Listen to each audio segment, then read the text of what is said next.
Right now, thousands of feet beneath the surface of the tropical Pacific Ocean, a wave of warm water is rising. You can't see it. Nobody standing on a beach in California or Ecuador would ever know it's there. But this hidden wave, meteorologists call it a Kelvin wave, is the single biggest reason your weather is about to change. Not just this week, not just this month, but for the rest of this year and deep into next. And according to the latest data out of NOAA and the World Meteorological Organization, it's rising faster and reaching further than almost any event like it in the modern record. As of the most recent reading, the benchmark ocean temperature index sitting at the heart of this whole story was already running nearly 2 full degrees Celsius above normal and climbing by half a degree in just the past 2 weeks alone. We're not talking about one storm, one heat wave, or one cold front. We're talking about a full reorganization of the pattern that controls weather across the entire planet, and it's already visibly underway on nearly every continent. Today we're breaking down exactly what's happening, what the actual data shows right now, where a second, less talked about ocean anomaly is joining the picture, and where all of this is projected to take us as we move from summer into fall and into what could be a genuinely unusual winter. No hype, just the forecast data and what it actually means. If breakdowns like this are useful to you, subscribe. It's free and hit. So this reaches more people who want the real explanation instead of the panic headline. And tell me in the comments, what's the weather been doing where you live the last few weeks? I want to know if what we're about to explain matches what you're actually seeing outside your window. Let's start with the mechanism, because understanding this one concept explains almost everything else in this video. El Niño is the name given to a warm temperature anomaly that develops along the surface of the equatorial Pacific Ocean. Under normal conditions, trade winds blow steadily from east to west across the Pacific, piling up warm water near Indonesia and allowing cooler water to well up along the coast of South America. During an El Niño, those trade winds weaken, sometimes even reverse, and the warm water that's normally pushed to the west sloshes back toward the east, spreading across the central and eastern Pacific instead. This shift doesn't just change ocean temperatures. It fundamentally alters something called the Walker cell, the pattern of rising and sinking air that circles the tropics. Where the ocean warms, air rises. Where it stays cool, air sinks. Move the warm water, and you move the entire engine that drives global wind and pressure patterns. Meteorologists call this connection the atmospheric bridge, because changes in the tropical Pacific don't stay in the tropical Pacific. They ripple outward, reshaping the jet stream over North America, Europe, and beyond. Here's where this year's event becomes genuinely remarkable. NOAA officially declared this El Niño underway back on June 11th, and it has done nothing but strengthen since. As of the most recent weekly reading, in the final week of July, the benchmark Niño 3.4 index sat at positive 1.94 degrees Celsius, well above the positive 0.80 threshold required just to call something an El Niño in the first place. And it had warmed by roughly half a degree in the preceding 2 weeks alone, an unusually fast rate of intensification. Independent ocean analysis is showing peak temperature anomalies in parts of the monitoring region already reaching or exceeding 5 degrees Celsius above normal. And forecast models, including NOAA's own CFS-V2 system, are now projecting the seasonal average anomaly could push past 3 full degrees above normal at its peak, clearing the threshold most agencies use to define a super El Niño, generally anything above 2 degrees. The World Meteorological Organization's own multi-model ensemble, drawing on forecast centers around the world, is projecting the seasonal average anomaly to reach approximately 2.9 degrees Celsius during the August through October window, with the full intensification trajectory expected to peak around November. To give you a sense of scale here, meteorologist Andre Fliss, who has been tracking this event closely, noted that the current trajectory already has this El Niño running hotter at this stage in its development than the famous 1997 to 1998 Super El Niño, one of the strongest and most disruptive events of the 20th century. Some analysis is now suggesting sea surface temperatures in the core monitoring region could end up the highest recorded in at least 150 years, if the current trend holds.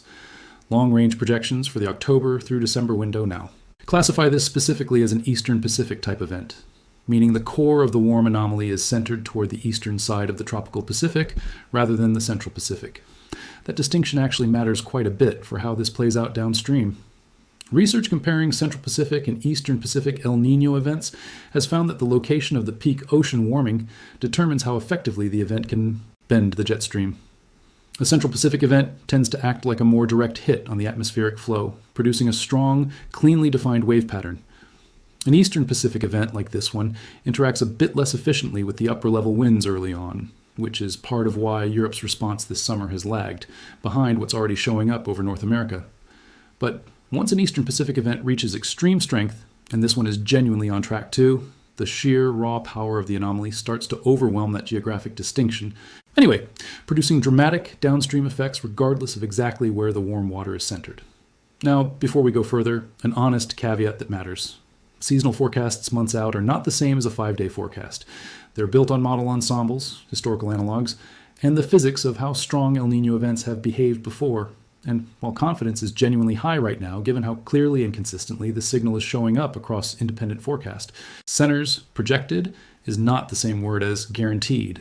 And what we're walking through today is the best current science, not a locked-in outcome. Here's where the story gets more complicated and where most coverage of this event has been missing a second piece entirely.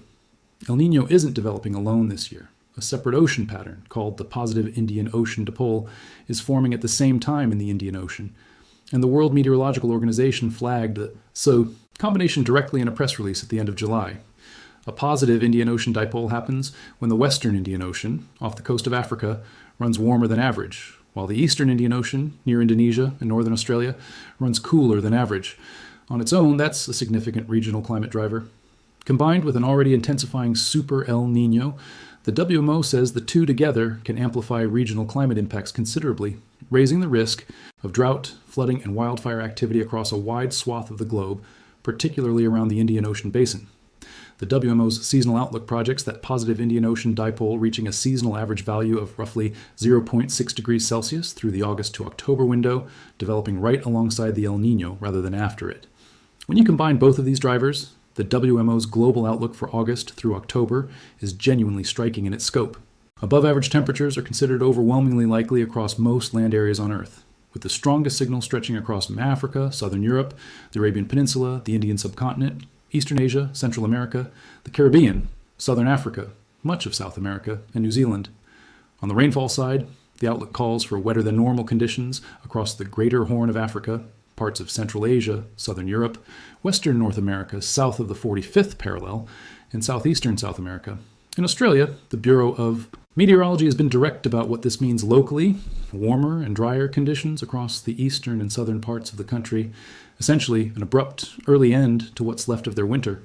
Over in India, meteorologists note the picture is more mixed than usual because the positive Indian Ocean dipole actually tends to counteract some of El Niño's usual monsoon suppressing effect, meaning the two competing drivers may partially cancel each other out over the subcontinent, even as they reinforce each other almost everywhere else. That's the global picture. Now, let's bring this back down to what's actually visible in North America and Europe right now, because this isn't just a forecast for some distant future date. It's showing up in the pattern this week. Through July, meteorologists tracking the pattern found pressure and temperature setups across the United States and Canada, closely matching what's historically been observed during past strong El Niño Julys, a low pressure zone sitting farther west than usual over North America, allowing a warm southerly flow to build under high pressure across the central and eastern U.S. and Canada, while a cooler flow settled in along the west coast. As August began, that pattern started to shift. Early month data showed a ridge of high pressure building over the west central United States and Canada, driving warmer temperatures there, while a low pressure tendency developed over the eastern part of the country. That's already produced exactly the kind of pattern NOAA's own outlook flagged for August. The southeast and southern mid-Atlantic carrying the best odds, over 50% confidence, for above normal heat, fed by dry soil and unusually warm coastal waters, while the southwest is trending toward a wetter month than usual, consistent with that broader WMO signal for wetter conditions across the southern tier of the country. Meanwhile, the models are showing something else worth watching. A pressure setup trending toward low pressure over the eastern U.S. and Canada by the middle and later parts of August, which would flip the pattern toward closer to normal or even slightly below normal temperatures across the east, while the core of the heat holds over the south. Central and northern U.S., it's a pattern in motion, not a static one, and that's exactly what you'd expect as a rapidly strengthening El Niño increasingly takes the wheel. Europe's response has been a step behind North America's, which is normal since the continent sits farther from the direct influence of the tropical Pacific and takes longer to feel the atmospheric bridge. And because, as we just discussed, this year's event is an Eastern Pacific type, which is inherently slower to project its influence that far downstream. Early August analysis showed a low pressure anomaly across parts of the continent rather than the blocking high typically associated with El Niño summers, with above normal warmth and dry conditions concentrated over the central, southern, and southeastern regions, while the north and northwest ran cooler and wetter. As the month progresses, forecasters are tracking that high-pressure area shifting further east, allowing more typical El Niño characteristics, above normal warmth returning to the west and central regions to reassert themselves.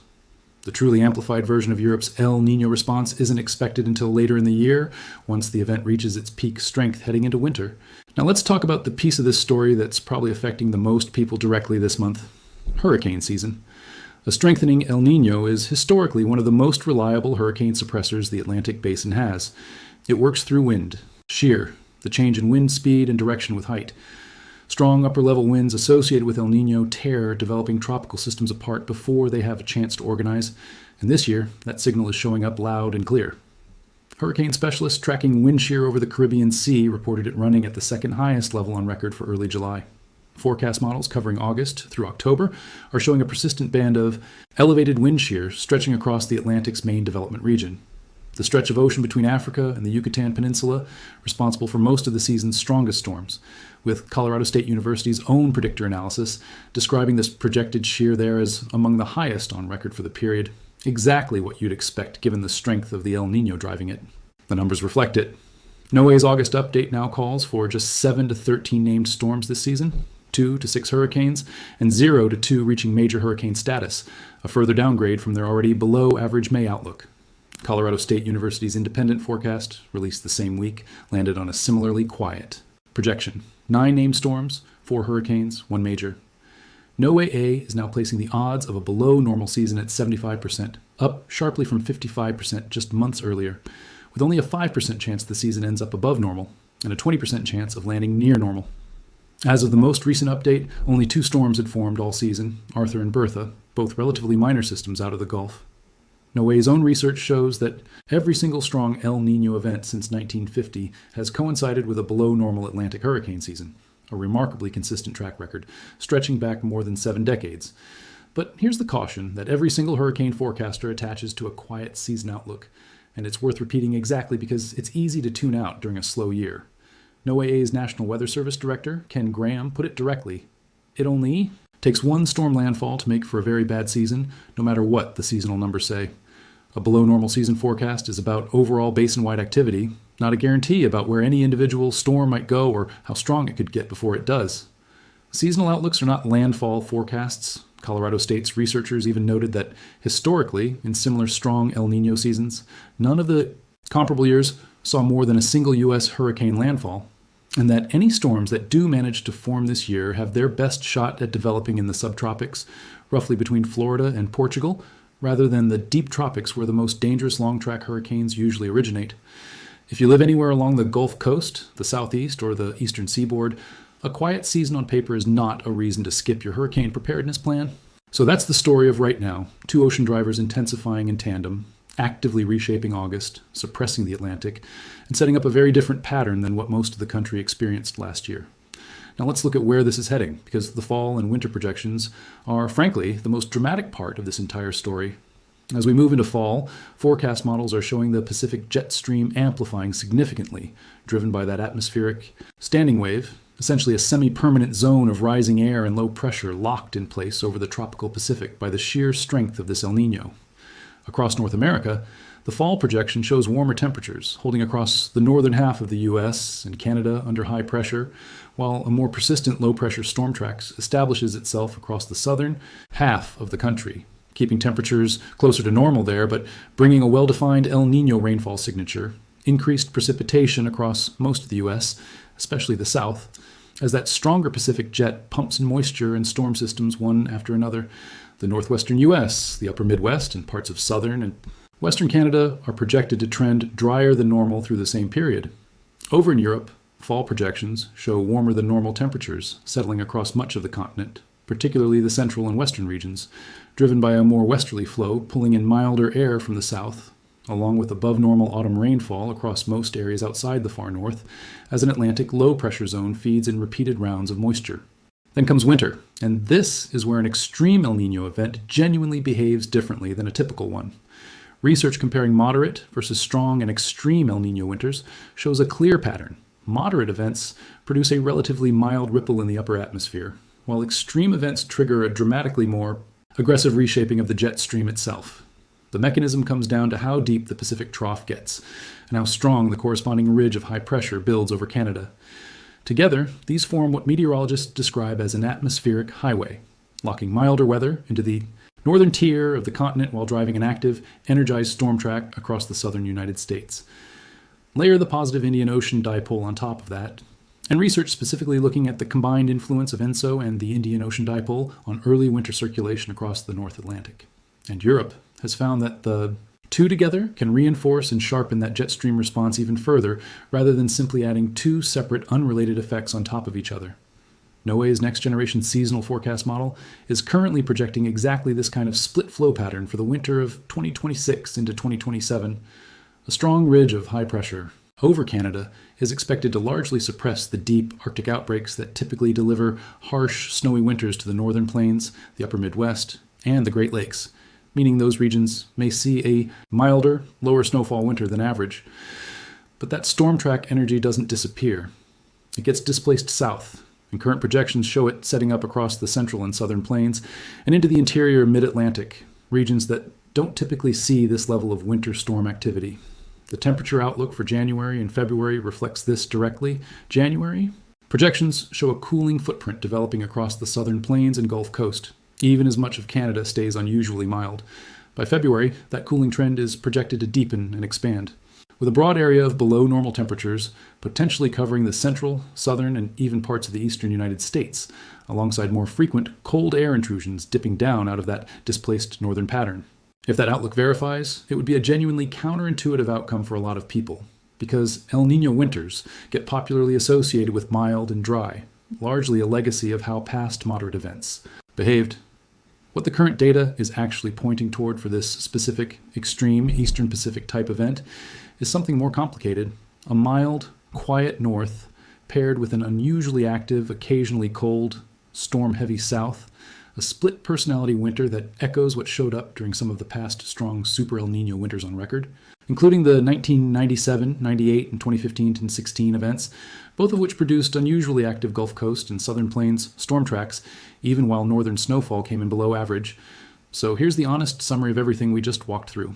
A rapidly strengthening El Niño, already running hotter than the historic 1997-98 event at this stage, potentially reaching record territory by the end of this year, is now developing alongside a second ocean driver, a positive Indian Ocean dipole, and together the two are already reshaping the August pattern across the US, Europe, Africa, Australia, and beyond. They've effectively shut down what would normally be the ramp-up phase of Atlantic hurricane season, and they're projected, with real but not absolute confidence, to produce a genuinely unusual winter defined by a mild north and an unusually active storm-prone south across North America. None of this is locked in stone this far out, but the signal underneath it, that hidden Kelvin wave we opened with, has been remarkably consistent in the data for months now, and every update since has only reinforced the trend rather than reversing it.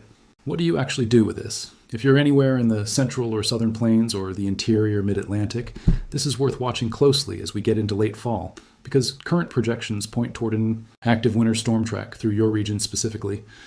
If you're along the Gulf Coast or southeast, a quiet hurricane season forecast is not a reason to let your preparedness plan lapse. One storm is still all it takes.